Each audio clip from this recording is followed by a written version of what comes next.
Build Your Dream atau BYD resmi masuk Indonesia untuk memulai petualangan terbarunya berbisnis di tanah air. Tidak hanya menjual mobil listrik di tanah air, pabrikan asal Cina ini juga berencana untuk berinvestasi untuk membangun ekosistem kendaraan listrik di Indonesia.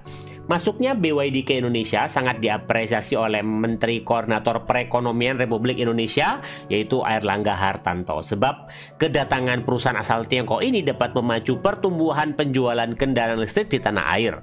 Berbicara soal BYD, menarik untuk mengetahui sosok di balik kesuksesannya yang tak lepas dari sosok sang pendiri, yaitu Wang Chuanfu.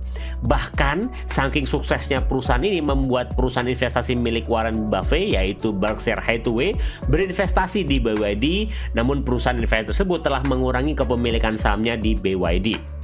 Di tengah gelombang revolusi kendaraan listrik, BYD Company memang sangat menonjol sebagai pemain global yang dominan, bukan hanya dalam pembuatan baterai tapi juga dalam produksi kendaraan listrik.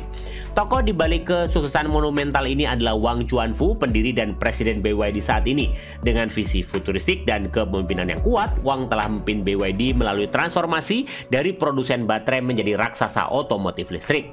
Mari kita telusuri jejak langkah Wang Chuanfu untuk memahami bagaimana beliau menginspirasi inovasi dan pertumbuhan yang berkelanjutan di BYD. Pengenalan Wang Chuanfu. Lahir pada tahun 1966, Wang Chuanfu memulai perjalanannya dengan latar belakang ilmu pengetahuan dan teknologi. Lulus dari Central South University of Forestry and Technology dan kemudian memperoleh gelar master dari Beijing Non-Ferrous Research Institute yang membawanya bekerja sebagai peneliti pemerintah.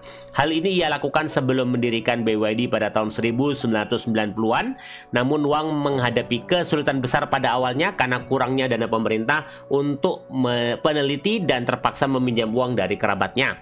Ia meminjam uang dari sepupunya, Xiang Yang, yang juga ingin ke selatan dan sukses dalam investasi dan perdagangan. Wang percaya pemasok baterai Jepang akan meninggalkan pasar, maka ia meminjam 2,5 juta yuan kepada Leaf untuk mendirikan pembuatan baterai isi ulang. Inilah cikal bakal berdirinya BYD di Shenzhen, Cina pada tahun 1995. Yang awalnya fokus pada pembuatan baterai rechargeable sebelum memperluas bisnisnya ke sektor otomotif listrik. Visi dan kegigihan Wang dalam mengintegrasikan teknologi baterai dengan pembuatan kendaraan listrik telah meletakkan dasar untuk kesuksesan BYD yang luar biasa. Peran di BYD. Sejak awal Wang telah menempatkan dirinya tidak hanya sebagai pemimpin, tapi juga sebagai inovator, mendorong BYD untuk menjadi pemimpin dalam teknologi baterai dan kendaraan listrik. Dengan fokus pada penelitian dan pengembangan, ia telah berhasil mengubah BYD menjadi salah satu produsen otomotif listrik terbesar di dunia dan menekankan pada keberlanjutan, efisiensi energi, dan juga inovasi. Transformasi BYD di tangan Wang Chuanfu. BYD awalnya fokus pada pembuatan baterai rechargeable, namun kemudian BYD berhasil melakukan diversifikasi menjadi beberapa sektor lainnya termasuk otomotif, energi terbarukan, dan penyimpanan energi, menjadikannya pemain kunci dalam ekonomi hijau global. BYD juga merupakan salah satu produsen kendaraan listrik terbesar di dunia. Perusahaan ini tidak hanya memproduksi mobil penumpang listrik, tapi juga bus listrik, truk, dan bahkan kereta monorail, menunjukkan penerapan teknologi listriknya yang sangat luas. BYD telah mengembangkan teknologi baterai FE baterai yang ramah lingkungan dengan keunggulan seperti waktu pengisian yang lebih cepat, umur baterai yang lebih panjang, dan tingkat keamanan yang lebih tinggi dibandingkan baterai lithium ion tradisional. Pelajaran kepemimpinan dari Wang Chuanfu. Yang pertama adalah visi dan inovasi.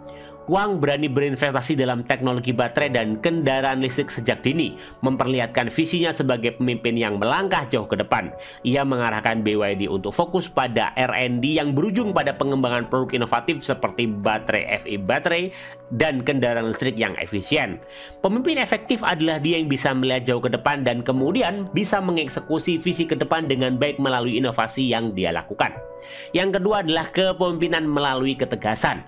Wang menunjukkan pentingnya membuat keputusan yang berani dalam mengalihkan fokus perusahaan ke teknologi baru dan pasar yang belum terjamah, menekankan pada pertumbuhan keberlanjutan dan inovasi sebagai inti strategi bisnis BYD. Pemimpinnya efektif bukan keras, namun dia tegas terutama dalam mengambil keputusan besar bagi organisasi. Yang ketiga, mendorong kemitraan dan kolaborasi. Wang memahami pentingnya kemitraan strategis dan kolaborasi dalam mempercepat inovasi dan pertumbuhan. BYD telah bekerja sama dengan berbagai perusahaan dan pemerintah untuk memajukan adopsi kendaraan listrik dunia. Namun pemimpin yang efektif selalu menyadari bahwa dirinya tidak bisa bekerja sendirian. Dia selalu membutuhkan pihak lain untuk mencapai kesuksesan di masa depan. Yang keempat, adaptasi dan fleksibilitas. Dalam menghadapi tantangan pasar dan teknologi yang berubah cepat, Wang sebagai pemimpin perusahaan menunjukkan kemampuannya untuk menyesuaikan strategi dan operasi BYD, memastikan perusahaan tetap relevan dan kompetitif. Sebagai pemimpin, penting bagi kita untuk memastikan organisasi tetap relevan dengan berbagai perubahan. Maka kemampuan pemimpin dalam merangkul perubahan adalah kunci.